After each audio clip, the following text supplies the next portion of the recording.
Okay, this is Washbuster here. I'm going to do a little video on how I'm making my new percussion caps using the primer compound instead of the roll caps. It seems to work a lot better, and there's some stuff that needs to be gone over before somebody else attempts this. I found out the hard way, but I'm trying to save you guys from barbecuing yourself.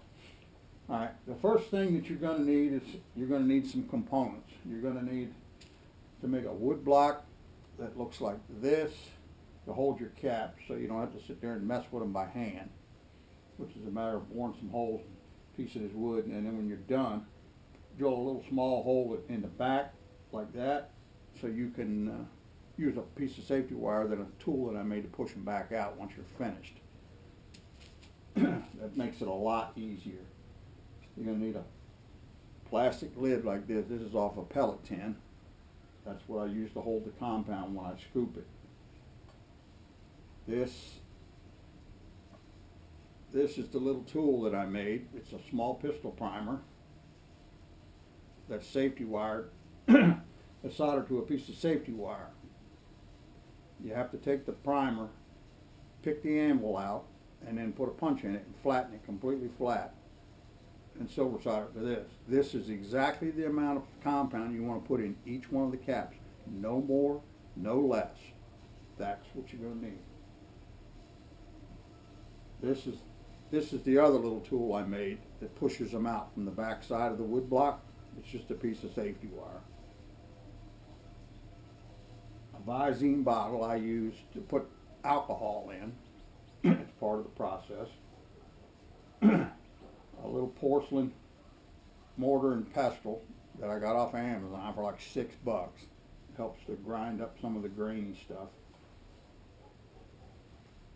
Then you have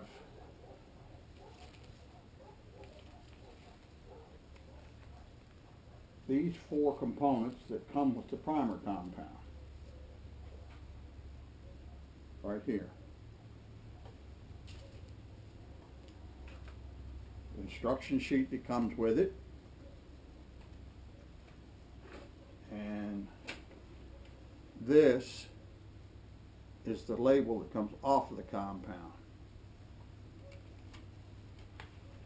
This is the back side. You probably can see the website right there where you can order this stuff from. This stuff is, here's the instruction sheet. Follow it to a T. They mean what they say. The stuff is extremely pressure sensitive. So the clue to making this stuff without having an accident is not to mix the components all together at the same time. I did it, and it went off, and it went off with a vengeance. It didn't blow up, but it burns, and it burns very fast. It's the fastest powder you've probably ever seen in your life. So I'm going to tell you how I go about doing it. This is the first component here. This is the big bag. It looks like KN03. I don't know what it is, but it's white like KN03. And what's in here, it's kind of grainy and it's hard. That's why I got the little mortar and pestle. When I dip out however much I'm going to make, I use this little mortar and pestle to grind it up because it is kind of grainy and it's hard. They say break it up with your fingers. The bag would bust open and you'd have shit all over the place. So I wouldn't do that. Do it like that in that little mortar and pestle until it comes out fine like talc.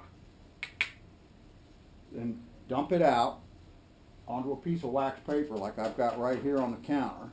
Dump it out on that and move it away from where you're at, out of the wind so it doesn't blow away.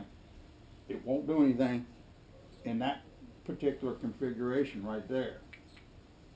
Make sure you clean out this mortar and pestle, and make sure you clean this end of this thing really good so that there's no residual on there.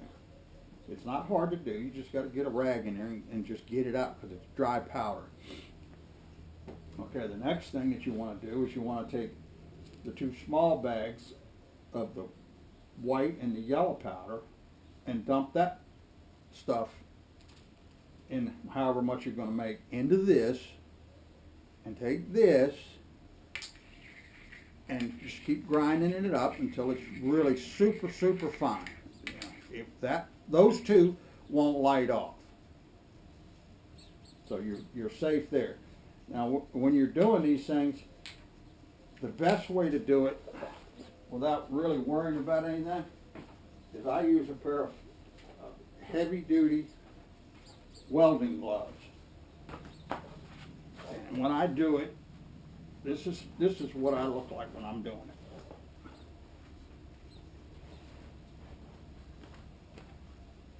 See what I mean? And when you mix this stuff, mix it at arm's length away from you like this, and preferably outside, not inside the garage. I wouldn't recommend doing it inside your garage. Now you do that with the white, the first one, the two second ones, and then once you get the two compounds ground up, then you can add the very first one you did, the big bag, to that stuff. Don't use the mortar and pestle to mix it. Take it and pour all three components into this crucible here, and at arm's length, take it like this and swirl it around away from your face until it gets a nice, you can tell when it gets mixed all up really good. Okay, after that, set it down. Take the black one, which I assume is charcoal. Put that in there. Again, at arm's length, like this, until it mixes. You'll be able to see when it gets done, it'll be a real gray color, and it'll look all mixed up really good. And just keep doing that. At arm's length like that, you're not putting any pressure on it, and I haven't had any of it light off from there. Now, if you put that pestle in there and push on it, boom. So don't do that. And just keep sloshing around until you get it where you want it. Once you get it where you want it, take it and dump it out. I take the gloves off then. Take it and grab this plastic pellet cover and dump it into there to where it's puddles down on the bottom corner right there. Take the little tool that I made, I showed you. This little tool right here, as it's puddled, scoop it up until it's even with the top of that primer. Then take the scoop and come over here to each one of the caps and carefully dump it down into each one of them. Just one of these is all you're going to need. Do all 50 of them. Okay. Now when you're done with that, take the alcohol bottle. I've got 91% alcohol in here. You get it at the drugstore. It ain't a big deal. It's what I use for cleaning patches when I'm on my rifles. And take this thing and go over top of each one of the caps. Put 3 drops in. Put 2 drops in, one right after the other one. Let it sit for just a second or so, and drop the third one in. Do 3 in every one of them on that board. Okay, once that's done,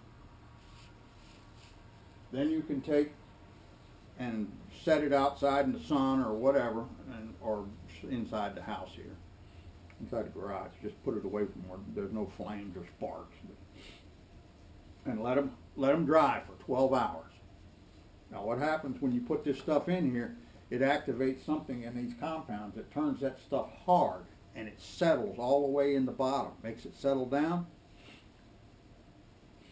And then the next day, come out with, buy yourself a thing of cheap hairspray, or get your old lady if she still uses the crap. Come back and take it and, like you're painting, go over top of it. 4 strokes, fairly heavy, and then let it sit. If it's real sunny outside, it'll take a couple, 2-3 hours probably. I let it usually sit overnight just for something to do. And then come back the next day and take this little thing in from the back side, like that, through those little holes, and push them, and they'll drop out on that piece of wax paper. You're pretty much done as far as making them. Then I either put them in large pistol primer, empty packages. You get 100 of them in there, or if you've got some 209 primers packages laid around like this, you can get 200 in here, because you can get 2 in each hole for a 209. Now this makes a really good way to carry them, because they're tight in that box, and then when you get 200 in this box, the sleeve is tight on top of it, so they don't break up and they don't bounce around and shit. Just be careful with them when you're messing with them. And other than that, that's about what it takes to do it. Now, I cannot overemphasize that you're dealing with some very explosive stuff here. It's as long as you do this with a little bit of a lot of caution, not a little bit, but a lot of caution, I think you'll find that it's pretty easy to do, and it's relatively safe. I mean, there's always a chance that anything can happen, so I'm not taking any responsibility for anybody's screw up. You just think about what you're doing.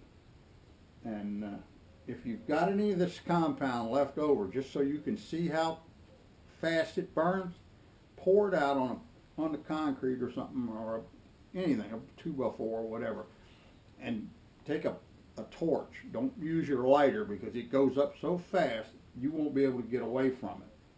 But use a propane torch and flash it across it, and you'll see how fast it goes off.